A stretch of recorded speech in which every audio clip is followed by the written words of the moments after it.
Ladies and gentlemen, welcome to the next session on our agenda, No One Size Fits All, Tailoring Reintegration to Different Contexts, that will be moderated by Nicola Graviano, Deputy Director of MDC. Nicola, the floor is yours. Thank you. Thank you very much, Justina, and thanks very much to all of you for staying until now for this session on reintegration, no size fits all, tailoring reintegration to different contexts. My name is Nicola Graviano, and I'm the Deputy Director for the Migration Dialogues and Cooperation Directorate at ICMPD. And it's a pleasure for me to touch on a topic that is very much relevant on the policy and programmatic level. It is certainly a topic that is very much connected to another topic that we discussed about yesterday, which is the topic of return. We know that return is essential for a sound migration management. It has to happen for asylum systems to be credible. But the question is how returns take place, and then what happens after return. And this is the topic that we're going to discuss today. What happens after migrants return voluntarily or are returned to the home countries by the governments? What happens in this phase that we call reintegration, that has certainly different components, different aspects that we will explore in a few minutes. At the global level, we know the importance of return is reflected in the Global Compact for orderly and safe migration. Its objective 21, it's dedicated to return, readmission, and sustainable reintegration. And also, in the past few years, there's been an increased amount of funding towards reintegration to ensure that the reintegration process is successful, but also with the ambition that reintegration funding also has a positive impact on development. And so this, the starting point is this strong connection between return and reintegration. Today, Secretary Katkak from the Philippines reminded us that reintegration actually starts even before the return takes place. So the quality of the return also has an impact on the success of reintegration. As much as return is prepared, as much as migrants are ready to go, then there are more prospects for reintegration to be sustainable. We will discuss all of that with three distinguished representatives from Nigeria, from Pakistan, and from federal government of Iraq. And we will explore their efforts to make reintegration more sustainable and aligned with national policies and development priorities. But before we do that, we wanted to break the ice in the room and see what you think of reintegration. And for that, we have a quick survey for you all. If you can please take your phones and scan the QR code.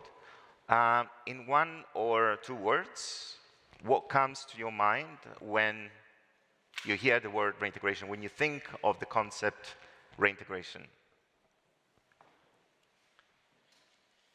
And while you do that, the poll will be open for a few minutes. While we do that, I introduce the panelists that are with me. First of all, Catherine Udida, welcome, Ambassador, Director of Migrant Affairs at the National Commission for Refugees, Migrants and Internally Displaced Persons, Nigeria's coordinating agencies for migration management. Catherine is responsible for facilitating migration policy development and implementation, coordinating migration governance, and ensuring effective participation of Nigeria in international migration fora. She's the Nigeria representatives to the Rabat process, Khartoum process, and the Global Compact for Migration. Welcome. Thank you, Nicola. Welcome as well to Mohammed Afzaal Bhatti. He was appointed as Managing Director of the Overseas Pakistani Foundation under the administrative control of the Ministry of Overseas Pakistani and Human Resources Development in January this year. Congratulations. He's the first non-civil servant appointed as Chief Executive Officer of the Overseas Pakistani Foundation. Previously, from 2015 to 2008, he was the Commissioner of the Overseas Pakistani Commission, Punjab, from 2015 to 2018. Mr. Bhatti also served as board serves as board member of different organizations. Welcome. And welcome as well to Maitam Arikabi. He's the head of the Migration Division of the Office of the Deputy Minister for Bilateral Relations, Ministry of Foreign Affairs of Iraq, since May 2024. He previously led the Disarmament Division at the Department of International Organization and Conferences. From 2019 to 2024, he was head of the EU division at the Iraqi Embassy in Brussels, following an earlier posting there as desk officer at the EU External Action Services. And since joining the ministry in 2008, Maitam has held various roles in the disarmament section. When it comes to the proceeding of this session, we are going to have short questions for our participants who will have each 5 minutes to respond. And then we'll also have at the end 10 minutes for questions and answers, and then we will wrap up. But before giving the floor to our speakers, let's have a quick look at the poll results that we launched. Let's see what the temperature of the room was when talking about reintegration. If colleagues could help me.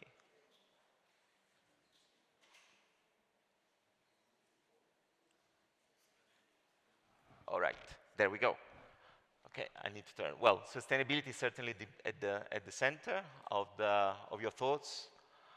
Community, sustainable futures, long-term needs for support, rehabilitation to the society, opportunities, challenging local communities, development, also violation of asylum rights, a critical point, psychosocial support, agency, well, in no particular order, of course. But I'm sure that some of these points will come back in the interventions of our panelists. So without further ado, I will start by the first question for you, Catherine.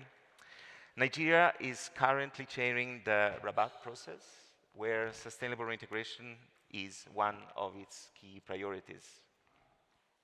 A knowledge paper is also in the making on this topic and will be presented at the Rabat process senior officials meeting at the end of January next year. Through this knowledge product, the Nigerian chairmanship wishes to further explore relevant approaches towards supporting long-term reintegration programs and assistance. So my question for you would be, why is this topic so important for Nigeria? And what does it take to make reintegration sustainable? What should we do to enhance reintegration perspectives? Do we need to reimagine reintegration interventions? What works? What doesn't work? Thank you very much, Nicola. As you know, Nigeria is not only a country of origin for migrants, it's also a transit country and, of course, a country of returns. This year alone, we have brought back, in collaboration with partners, more than 10,000 Nigerians back to the country. And since 2015, we've had our national migration policy, which has been successfully reviewed. And so we have a holistic approach to managing migration in the country. And so we also are aware that when you bring back people, there's no one cap fits all. Whatever models or you adopt has to be flexible. You know, it must be country specific. You know, so you cannot, of course, bring what is best for Somalia to Nigeria. And so we've always embraced this one step fits all model. And we've always known that it's very important for us to, when our nationals return, to be successfully reintegrated into the society. And because we feel that is the best thing to do, we decided that what should be one of our priorities during our chairmanship as the chair of the Rabat process was to focus on reintegration. You know, reintegration, reinsertion of our people into their communities. And so we adopted, you know, this priority for this year, you know, to ensure that we come up with best practices tools, models, that could now become standards, and that maybe Rabat member countries or the Khartoum or Niamey member countries, and as a matter of fact, it becomes a global best practice. And so we chose this topic, and with the title, Reimagining Reintegration. And so we know that sometimes we concentrate on livelihood support, short-term, training. We forget psychosocial issues. We forget that when they come in, they need emotional support. We also forget that when they come back, they need the buy-in of the communities they're returning to. It helps with trauma, it helps with healing, and of course, it helps with stigma. And so we are hoping that when we get this compendium of the best practices and models and tools ready, and hopefully it's launched in January in Abuja next year, it becomes the best practice. And what is very important is sustainable reintegration starts from pre-departure arrangements. And so we always, as a country, we always insist, let us get to know who is coming, their vulnerabilities, their specific needs, and so that we help with the reintegration process when they come in. We have Nigerians all over, but most Nigerians actually travel within Africa. In fact, the general impression is, the Nigerians are all over the place, or maybe so many in Europe. We have 90 to 95% of all migration of Nigerians within Africa. And so we try to tailor whatever reintegration tools or processes according to the region these persons are coming from. Sometimes in some parts of the country, of the world, they come in really traumatized. In other parts, they are okay, they are properly reintegrated quite easily than those who are coming from certain parts because of the trauma. So the conditions actually determine. So we are hopeful that this knowledge product we are hoping to launch will be the best guidelines on how best to plan for returns, how best to plan for reintegration when they come in, and it becomes a model. Thank you. Thank you. Thanks very much. And very important what you're saying, because it reminds us of two crucial points. Well, one is the specificity of the reintegration programming. It's actually tied to the title of our session, No Size Fit All. You need to contextualize policies, programming, interventions to the local level and make sure that it fits to the realities. But also, you were saying holistic approach, because it's not just about reintegrating, helping people reintegrate economically, but we need to consider also other aspects, the social aspects, the psychosocial aspects, so all this importance of getting back on their feet, but also from an emotional point of view, reestablishing these ties with the family, with the communities, and this is also very much part of successful reintegration. Thanks for these initial thoughts, Catherine. Mohammed, over the recent years, there's been a substantial increase in the number of returns to Pakistan. And while the attention is generally focused on returns from Europe, they only represent a small share of total returns to Pakistan compared to the number of people that come back from other regions.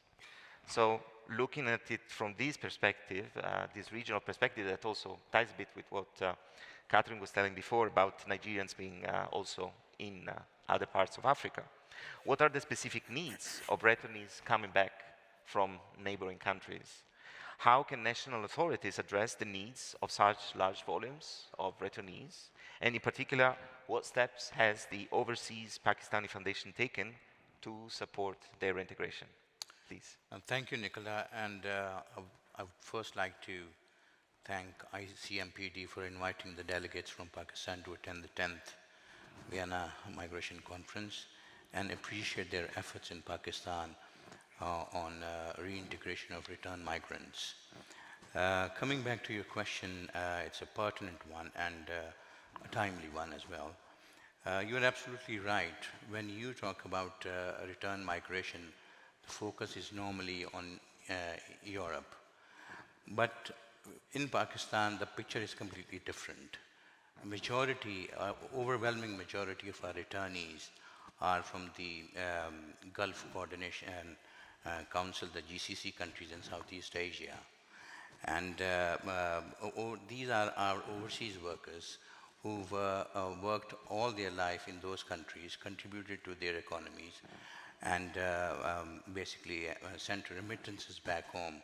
And all of a sudden, they are now returning back after a lifetime.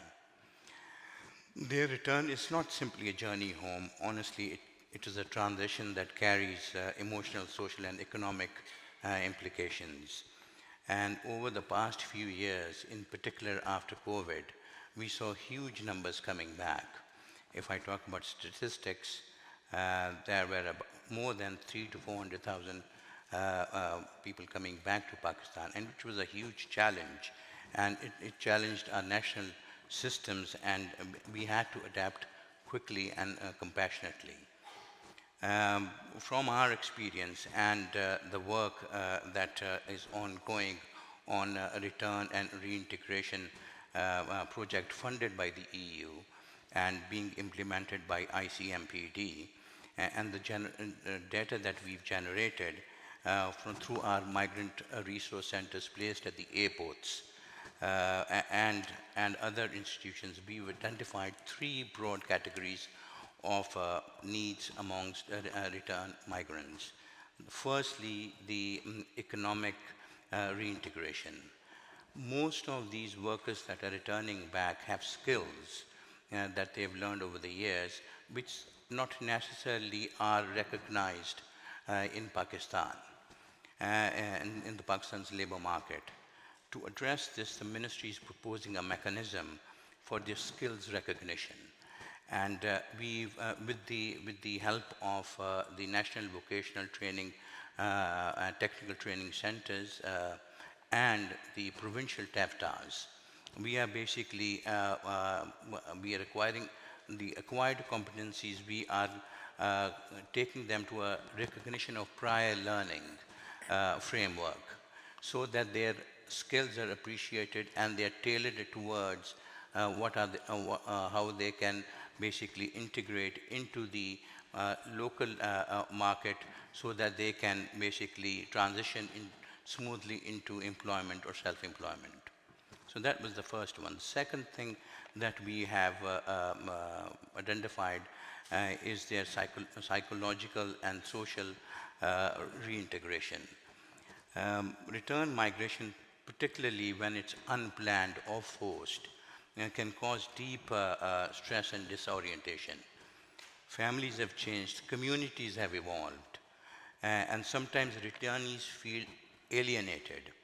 Under the draft National Reintegration Policy, we are proposing to introduce medical and psychological assistance at their point of returns at the airports, which ICMPD is helping us with, and to establish referral networks through our health ministries and the Ministry of Overseas Pakistanis and Human Resource Development and local administration. The idea is to ensure that their emotional and mental well-being of returnees is part of the reintegration process and not in isolation, basically, and not an afterthought.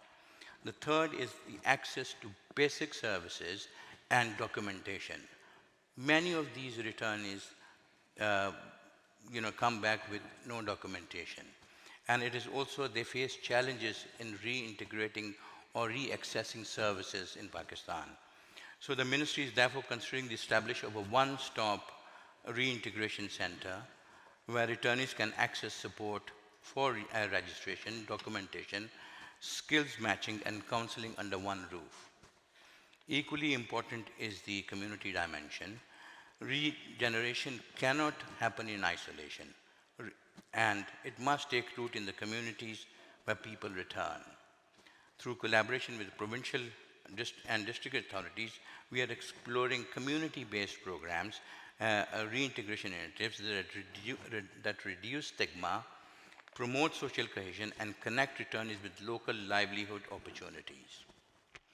Cognizant of this fact, OPF, with the grant from GIZ, had already established Pakistani-German facilitation and reintegration centers in Lahore and advisory desk in Islamabad back in 2020, and has successfully reintegrated a large number of overseas returnees, number of return migrants. Another key step that is under consideration is the development of a national data digital tool and the returnee registration and reintegration portal proposed under draft policy, National Immigration and Welfare Policy, as well as under the National Reintegration Policy being developed by ICMPD. This system would allow us to collect disaggregated data on returnees, track regeneration assistance, and improve coordination among institutions, ensuring that services are targeted and evidence-based. We are also working with our partners on capacity building through training workshops and institutional strengthening activities under the ongoing ICMPD project to help our frontline workers, officers, including those on the Protectorate of Immigrants and MRCs, handle reintegration cases more effectively. If I may add a human reflection, reintegration is like a final act in a long story of migration. If the departure was hopeful, the return must be dignified. Each journey brings back not just luggage, but life experience and resilience. Our responsibility as a government is to make sure that those experiences are valued and channeled into national growth. Thank you. Thank you. Thanks very much, Mohammed. And I liked your reference to the holistic approach, same as Catherine was highlighting before, but also the fact that you pointed out, and it's a good reminder, that not only do returnees bring needs, necessities, hopes, but also skills that they have acquired during the migration process. So they're not necessarily a burden on the societies. No, absolutely not. But they can be, you know, an agent for development if policies and programs are designed in a way to take advantage, to make the most out of these skills for development oriented actions. And also, I like to reference to the network of partners that you work with. So the fact that, yes, there is a one-stop shop for counseling, and but also for referring to other entities, because reintegration has to involve you know, different partners in the government at the national, at the local level to be successful. Yeah. And lastly, but certainly not least, I also particularly appreciated the reference to the data mechanism that you're putting in place, because of course any sound policy has to be designed based on evidence. So very good point as well. Thank you. That's right, yes. Let me turn now to Maitham. And in the context of Iraq, we know that return reintegration is by nature context sensitive. And despite recent stability, Iraq continues to face complex migration challenges influenced by geopolitical upheavals, regional conflicts, and internal displacement, requiring solely migration governance and reintegration policies. So my question for you is how the external environment impacts on reintegration of returnees. And given that Iraq doesn't only support returnees from abroad, how do all the pieces come together in a coherent and successful manner? Well, thank you very much, Nicola, for the kind introduction. I'm honored to represent the government of Iraq here at this significant 10th Vienna Migration Conference. We value the opportunity to participate in this important discussion on sustainable reintegration. And this topic is not just a policy matter for Iraq, it is a core priority for our national stability and the long-term development.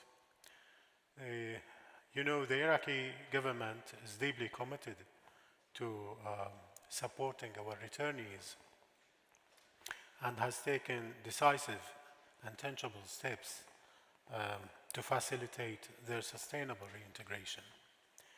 We are providing essential services to support the initial and ongoing social re-entry, and we have worked diligently to amend laws and regulation to accelerate their social inclusion.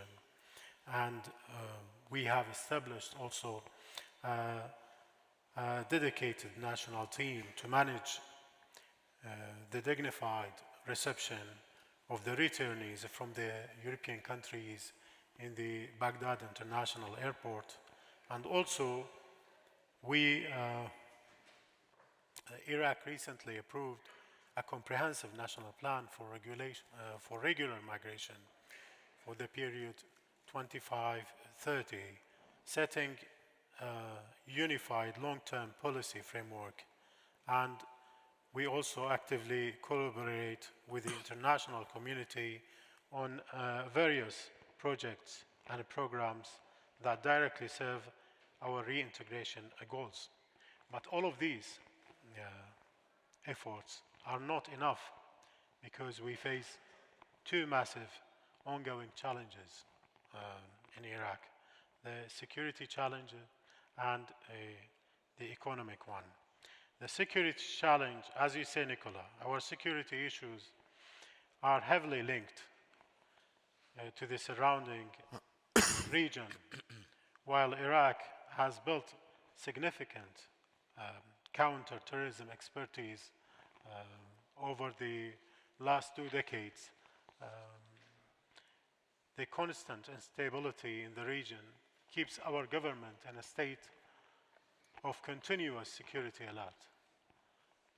This means we have to spend a lot of our budget and resources on security, leaving less funding for social and development projects,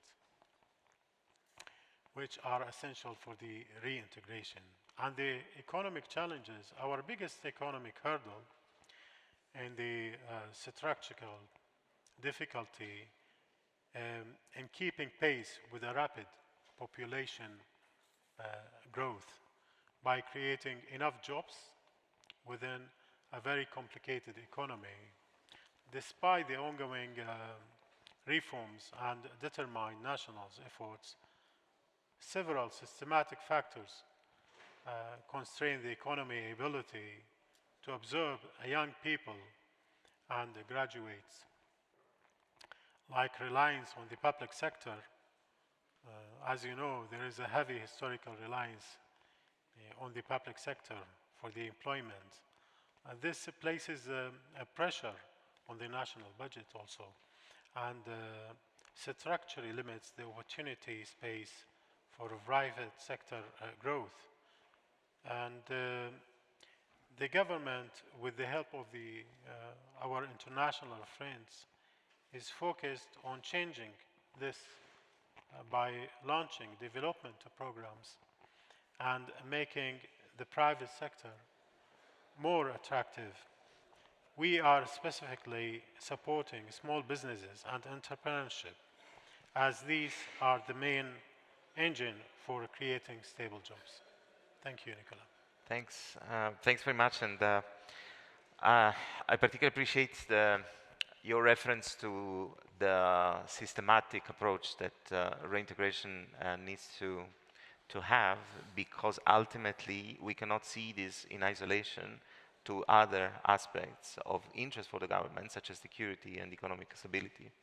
But also you've brought to the table a very important actor, which is the private sector, because only the government on itself cannot cater for the needs of returnees alone, and it has to be able to bring in, other actors such as the private sector that create jobs and opportunities for the local populations, for prospective migrants, and certainly for returnees. So thanks very much for this reflection. This brings me bring us to the second part of the session, and I wanted to refer to what the to the Jordanian ministry yesterday said, Mr. Al-Faraihe, and he was saying that security, job opportunities, basic services are essential for any human being. And of course, returnees do not make any exception in this context. So let's zoom in for a moment on the initiatives that your respective governments are taking in order to ensure that these security, these job opportunities, these basic services are provided for returning migrants. Catherine, back to you. The National Commission for Refugees, Migrants and Internally Displaced Persons is mandated to coordinate national actions for protection and assistance to people on the move, be them refugees, asylum seekers, returnees, etc. And in this role, the Commission activities span from reception assistance to psychosocial support to livelihood, community reintegration, and many others. So what does it take for you to be in the lead, in the driving seat of all of that? How do you ensure coherence of these different pieces of the puzzle, and how do you avoid fragmentation of approaches and ensure success and sustainability of these different actions? Thank you very much. Nigeria has a very robust migration governance structure. We have 5 thematic groups, on diaspora engagement, on labor migration, on the data management, on return readmission and reintegration, and of course on border management, led by different ministries, and of course with working groups having different MDAs also part of the working groups. So as an agency, our mandate is to coordinate the activities that around the 5 thematic groups that takes care of everything migration and of course including returns. As you rightly mentioned, we deal with IDPs. Right now we have about 6.2 million IDPs in the country. That was made worse by climate change issues, especially flooding and desertification. And so we have also refugees, about 100,000 refugees and asylum seekers from 33 countries. And so what we try to do is, first, we have skills acquisition centers, we have built reception centers, we have also built these resettlement homes. First of all, Nigeria does not, we don't have encampment for refugees. They are part of the community. So these 100,000 plus people are living with communities, living within communities. And so we provide, the basic skills acquisition. Sometimes we teach both potential migrants. That's what I wanted to also underscore. In our community engagement that we are doing, carrying out with the support of the Netherlands, we ensure that even potential migrants in those areas are taken care of. And so whichever community is hosting, whether migrants, IDPs, or the refugees, are also able to enjoy those basic training and, of course, whatever support that we can give as a country. But for Nigeria, like we said, we've always had these people coming in, so we have, structured ways of taking care of everybody. The mental health issues are taken care of by thematic groups, involving returns. And so, of course, we have the Ministry of Health and other groups that come in to do that. And so, basically, what we do is we manage the different thematic groups to do what their mandates require them to do. So if it's mental health, Ministry of Health. If it's labor, finding skills, finding jobs for those people, we have the Migrants Resource Centers that give all the information on what to expect when you come. And that is actually in collaboration with IOM and GIZ. And so they manage those things with the mandate agency, which is Ministry of Labor and Employment. So we engage in smart farming, we engage them in skills. And then just like you mentioned, we also have Nigerians with specific skills. And so when they come back, during profiling, we identify those skills and try to see how we can get jobs for them. The EU-backed Prospect programs that is being implemented also gives the opportunity, for those skills to be harnessed. And then we have companies that are also working with us in whole of government and whole of society approach in our migration management to fit them in. Also we have local MDAs, like we have SMIDAN that is responsible for employment, National Department of Employment in the country, and then different groups within the country help with, trying to create job opportunities, training, and also giving them opportunity to reintegrate properly in a sustainable manner.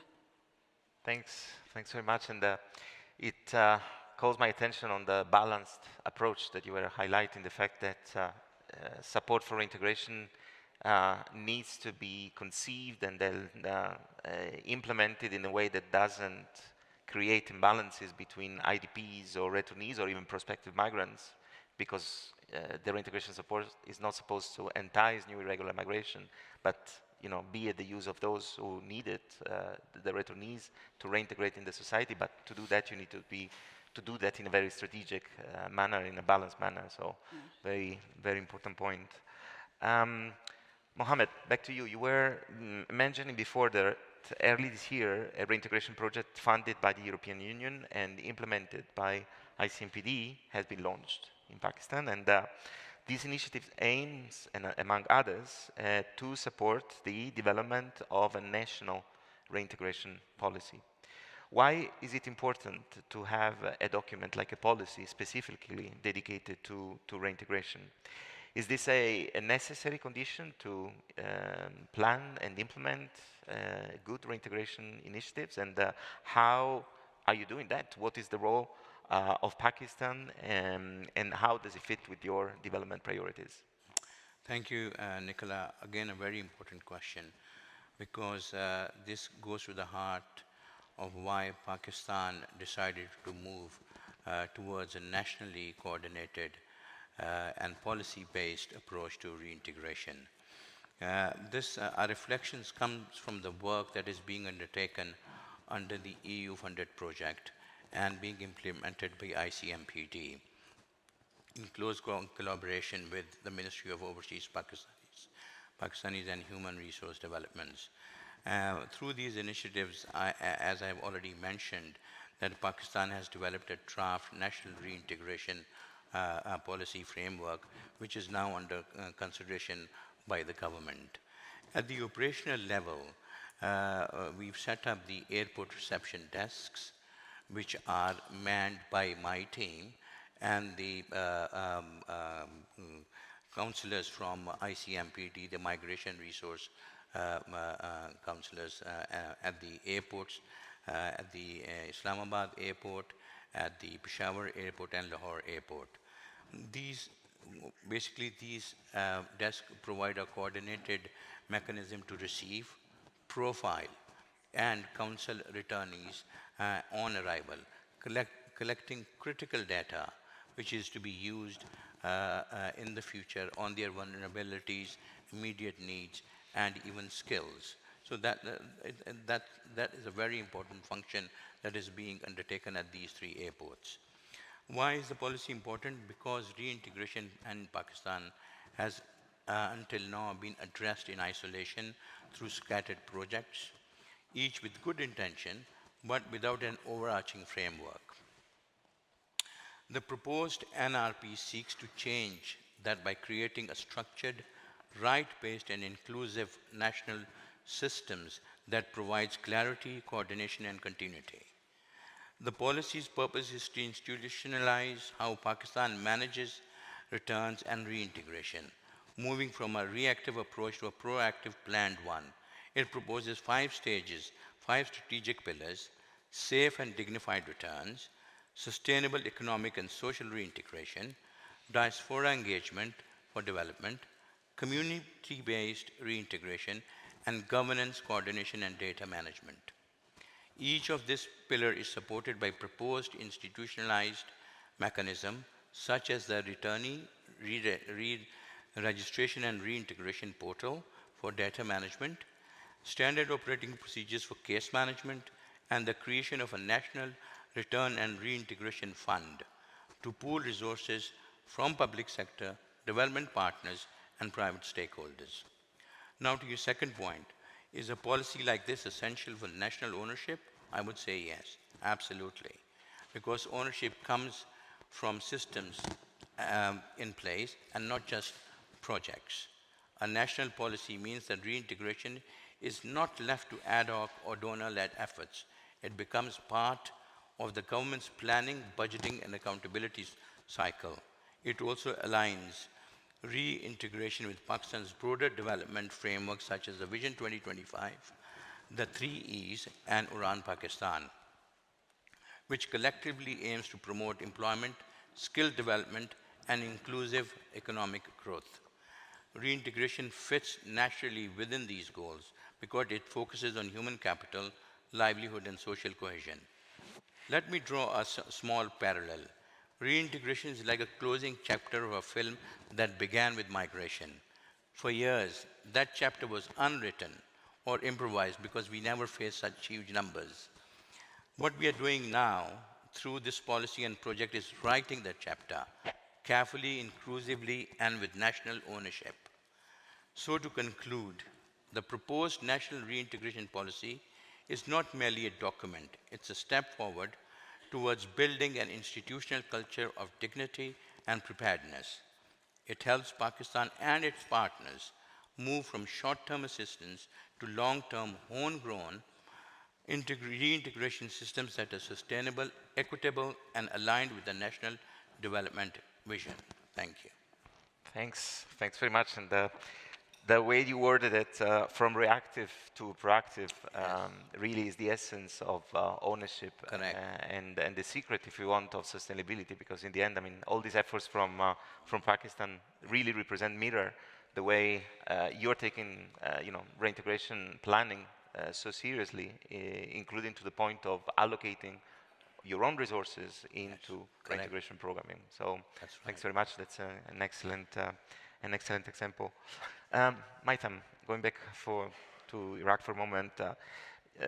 Iraq has recently invested substantial efforts to support the reintegration of returnees through a whole of government approach.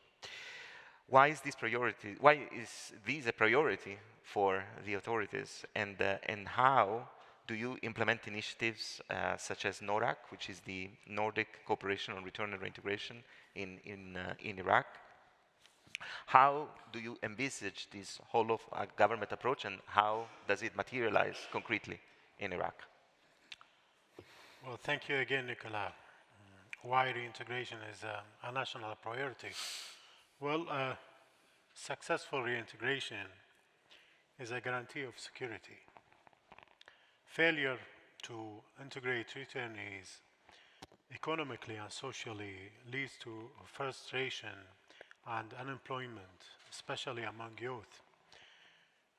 This social instability can make them vulnerable to being recruited by smuggling gangs, and it can also cause them to reconsider using irregular migration routes, putting their lives at risk again.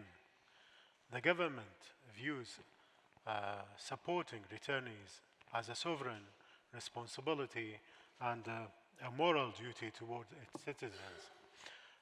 Ensuring dignified, safe, and sustainable return reflects the state's commitment to providing protection and care to its people. We can also capitalize on a human capital. Returnees from abroad represent a wealth of skills and experience acquired in developed countries. Furthermore, adopting unified national policy sends a clear signal to European and international partners regarding Iraq's seriousness and commitment to effective migration management. And regarding the second part of your question, how NORAC integrates with this approach, I think initiative like NORAC, which unifies Nordic support and ICMPD expertise, fit perfectly with our whole of government approach, acting as a crucial mechanism for coordination and capacity building. The whole of government approach requires one unified national plan. NORAC helps by pooling the financial and technical support from several international donors into a single framework. this free Iraqi ministries from having to deal with multiple donors requirements and ensure support is entirely directed toward the priorities set in the national plan. And this unified framework also helps the government achieve harmony and consistency among the policies of various ministries, and also the international support provided through NORAC focuses on enhancing the capabilities of relevant government staff through training on individual case management, data protection, and improving the logistical procedure for receiving returnees. In summary, NORAC is a vital partner enabling Iraqi authorities to translate the whole of government approach into tangible coordinating action. And please, I would like to use this opportunity on behalf of the Iraqi government to express my sincere gratitude to all the donor countries participated in this event that actively contribute to projects and programs supporting reintegration in Iraq. This includes, of course, the NORAC country, Sweden, Denmark, and Finland and Norway, as well as Germany, Netherlands, EU, and everyone else who has supported reintegration efforts in Iraq. And of course, I would like to extend my gratitude to ICMPD and other organizations who implement projects and programs for their great work in the field in Iraq. Thank you so much. Thank you. Thanks very much. And you have brought in your last intervention a very important element, which is the donor and the donor coordination, and how it is important to you to have a channel that funnels all the different streams of funding into one coherent approach, and that you take that as a good example for then implementing a whole of government approach. So we have a whole of donors approach, and then it is reflected, and afterwards it makes it easier to then implement a whole of government approach when you take over the implementation of these initiatives. So thanks very much for that important reference as well. Well, we are finished, let's say, our round of questions for our esteemed panelists. We have touched on many interesting points. It will be difficult to reflect on all of them in this short session, but certainly we have discussed how reintegration is not about the matter of individual returnees, but also communities and institutions at the national and local level that need to cater for the needs. We have reflected on the fact that return and reintegrations are complex because they touch upon different elements: economic reintegration, social, psychosocial, security as well. We have discussed about the short-term perspective of reintegration, helping returnees get back on the feet, and also long-term perspective, how to link reintegration initiatives to long-term development objectives. And of course, we've seen the role and the efforts of 3 important countries of origin in coordinating funding, programming, strategies, plans to make reintegration successful. So thanks very much again for your contributions. We still have a few minutes, 12, if I count well, here on my timer, for questions from the audience. So the floor is yours, please. If you can please introduce yourself. Hello, my name is Jörg Wurms. I work for Urara, and we are service provider for Frontex in reintegration. And I have a bit of a provocative question at the panel. Could you let us know what is not working in reintegration? Because we always talk about success stories, but obviously we also make mistakes. And I would like to know from you, from your experiences, what is not working. Thanks very much, and thanks also for the thought-provocative question. Please.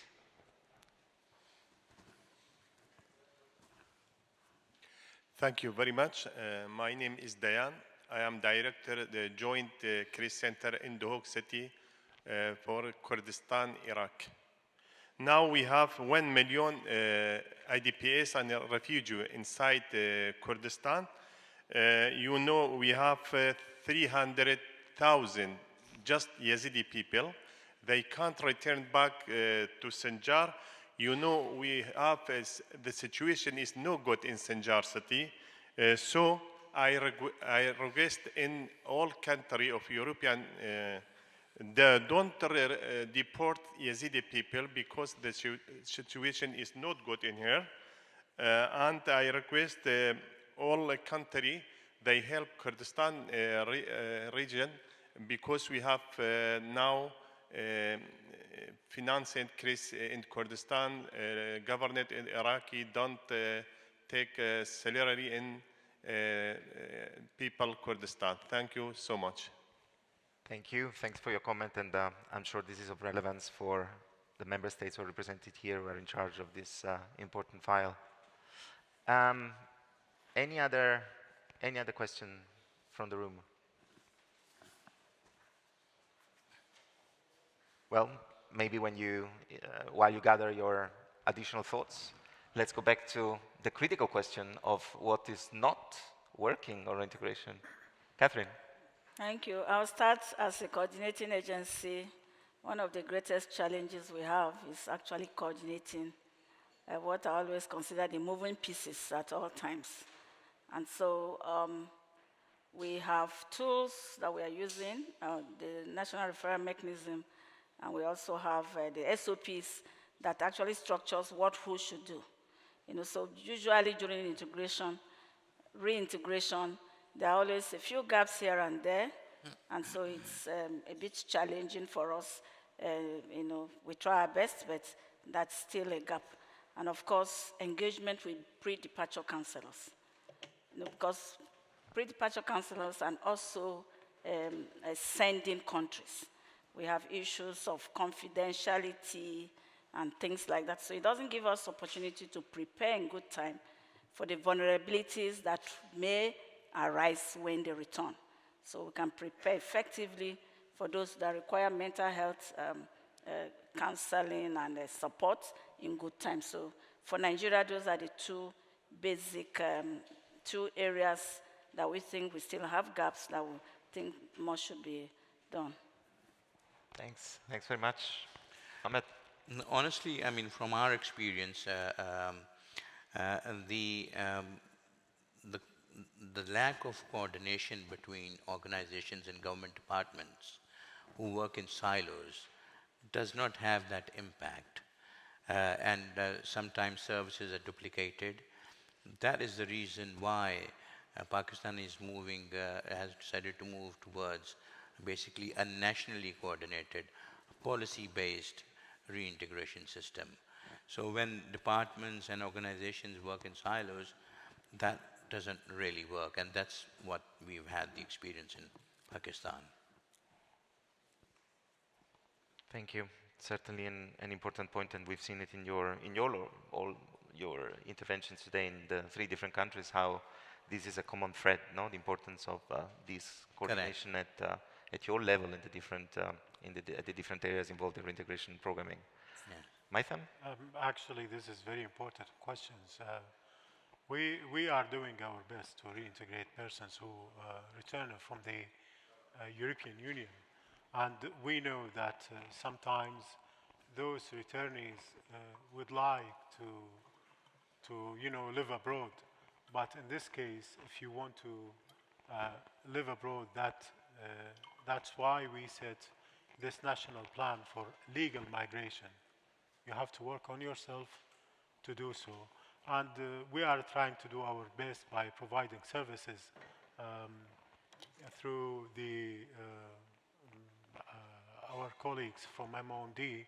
And I would like also to agree with my colleagues here, and the lack of the cooperation between the organization and the Iraqi authorities also sometimes it is effective. Very common factor. Yeah, very challenging. This is all I have. Thank you. Much more to do, certainly, to make the change and improve. Yes. Other questions from the floor, from the audience?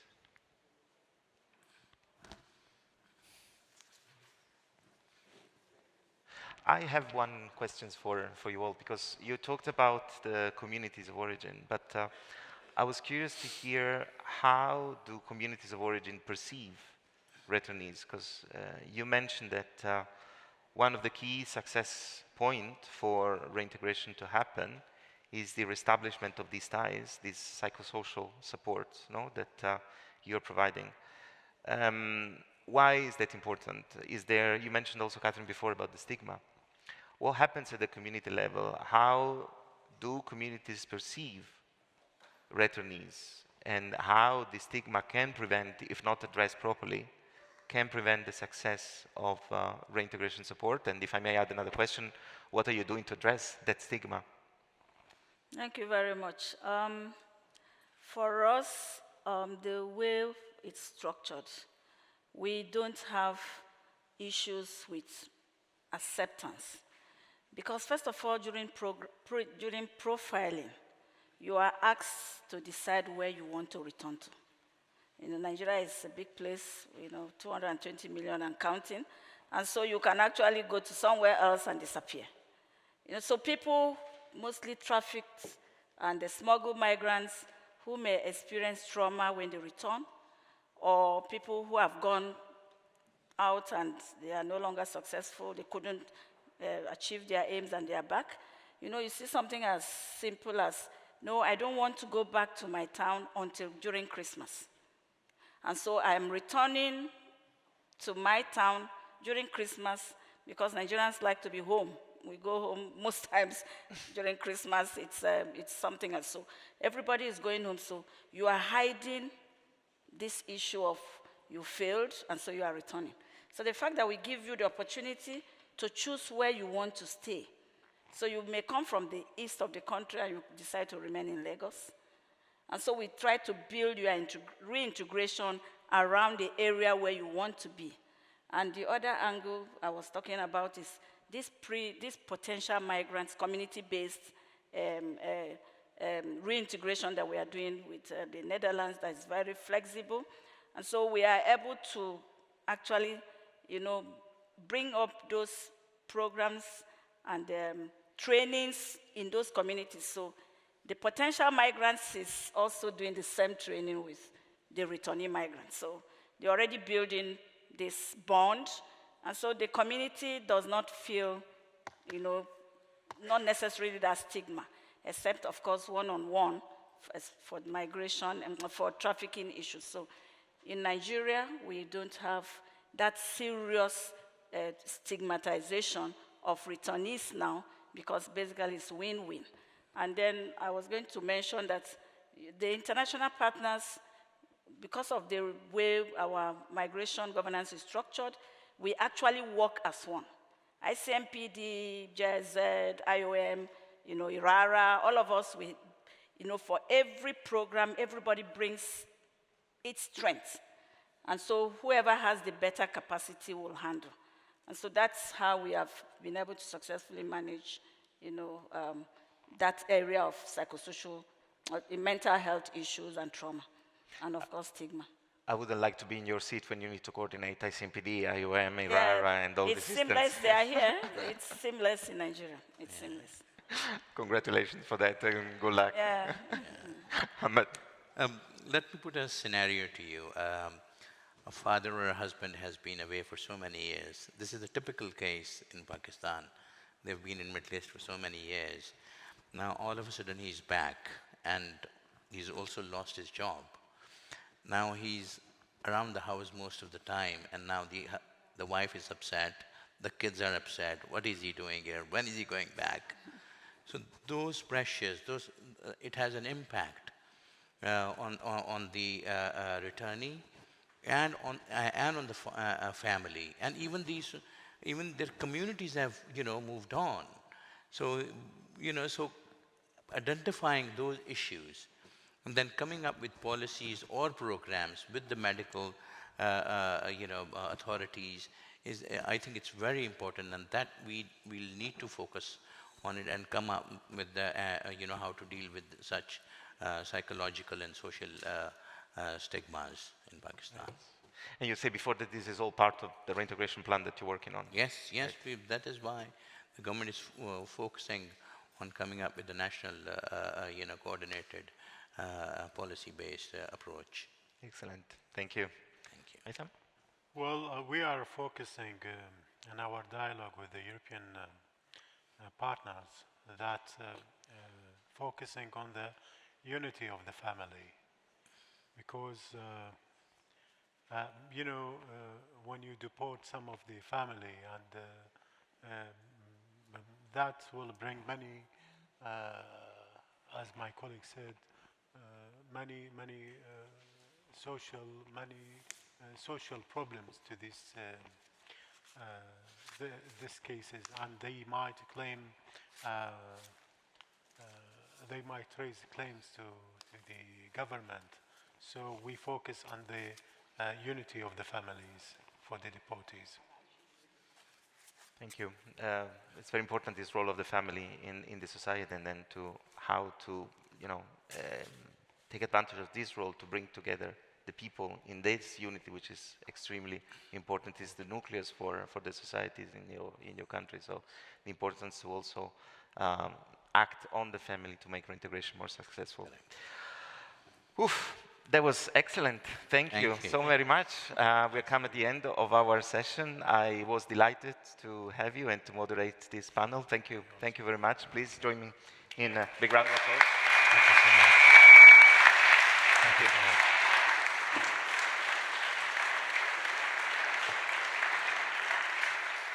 Please stay in your seats. We are going to follow with another session on the multilateralism under pressure, reframing international responses to migration, displacement, and development. Thank you. Thanks very much.